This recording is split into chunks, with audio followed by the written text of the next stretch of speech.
Listo, hazingo da orduan.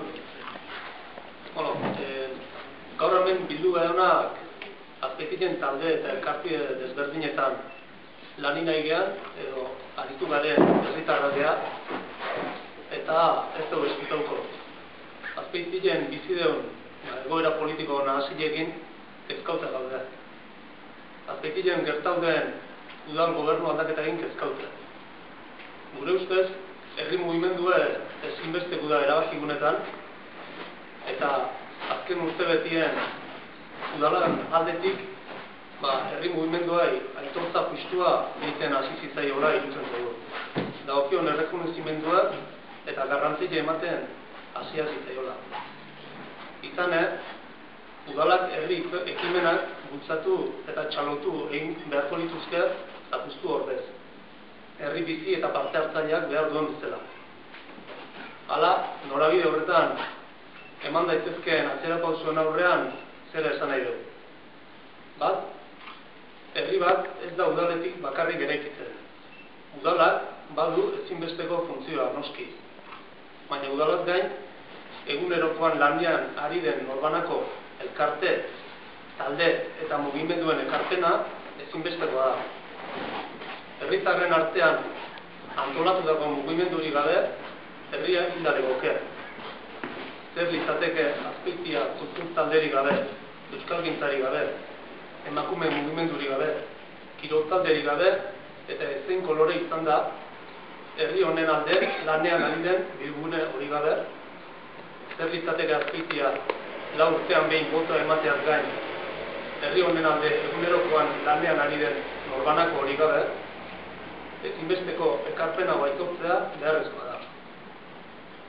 Bi, udalaren momentuko marka politikoaren eta unean uneko egoera politikoen gainetik, hemen azaldu garenok herri mugimenduan eta bere pluraltasunean sinisten dugu batik bat.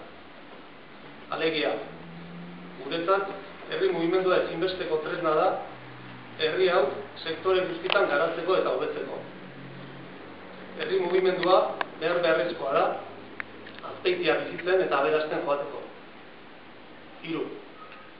Udalak pauso eraginkorrak eman ditu azken urteotan herri mugimendu hori dagokion garrantzia aitortzeko orduan. Herriko eragilei garrantzia eta protagonismoa aitortuta, Azpeitiak irabazi egin du azken urteotan. Arloz arloko mailak eragileen arteko bilgune izateaz gain, herriaren norabidearentzat garrantzitsuak diren erabakiak hartzeko toki bilakatu dira. Kultur eragileek herri honen kultur azpiegiturei buruzko erabakietan parte hartu dezaketela sinistu dute esaterako. Eta gainontzeko arloetan berdin. Orain, udal gobernu berria dugu. Eta guk argi dugu. Udal gobernuaren marka politikoa bata edo bestea izan, ezin dugu egindako bidean atzera egin. Gu saiatuko garela horrela izan ez dadin. Herri honentzat kaltegarria izatekelako. Ezin diegu arloz arloko mailei hiltzen utzi. Eta horretarako ezinbestekoa da euren izaera onartzea. Arlo bakoitzeko eragile kolektibo eta individualez osatutako bilguneak. Noski, udalaren parte hartzea ere ezinbestekoa duten bilguneak. Herriaren norabideaz pentsatu, eztabaidatu eta erabakitzeko guneak. 5. Azpeitia hobe bat eraikitzen joan nahi badugu, batzen gaituen horretan, bat egitea beharrezkoa da gure ustez. Hala, azken urtebetean bezala, beharrezko jotzen dugu herri mugimenduak eta udal ordezkariek uztarri beretik lotuta jardutea, aurrerantzean ere. Alderdi interesak alde batera utzita eta herriko eragilei dagokion garrantzia aitortuta.